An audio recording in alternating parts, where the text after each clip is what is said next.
Versailles, France, XVIIIe siècle. Dans ce palais où l'or brillait plus fort que le soleil, vivait une femme que le monde entier enviait.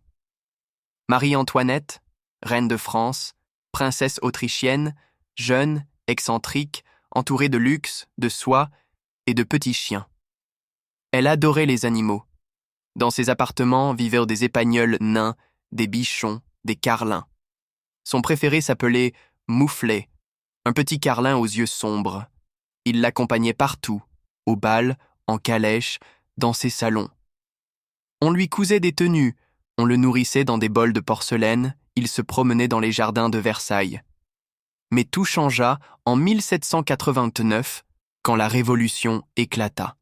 La Bastille fut prise. La famille royale fut d'abord placée sous surveillance au palais des Tuileries, puis emprisonnée dans la prison du Temple. Et savez-vous ce que la reine emporta avec elle? Ni bijoux, ni robes précieuses. Elle emporta son chien. Les serviteurs cachèrent Mouflet dans un panier à linge pour l'amener en prison. Ce fut son dernier lien avec le monde d'avant.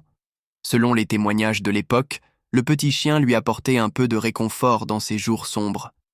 Mais lorsqu'on la transféra à la conciergerie, la dernière prison avant la guillotine, on lui retira son chien. Les gardiens racontèrent qu'elle devint alors presque muette.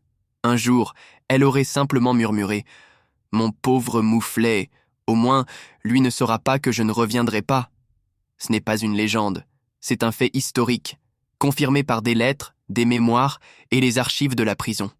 Et tu sais ce qui frappe? Au sommet de sa puissance, Marie-Antoinette décidait du destin de milliers de personnes. Et dans ces derniers instants, elle pensait juste à une chose, un petit chien. Un amour silencieux, fidèle, jusqu'à la fin. France-Paris, 1793. La reine est exécutée.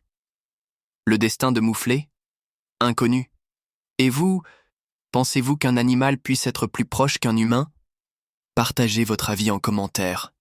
Et si ces histoires vraies du passé vous touchent, abonnez-vous. D'autres mystères vous attendent.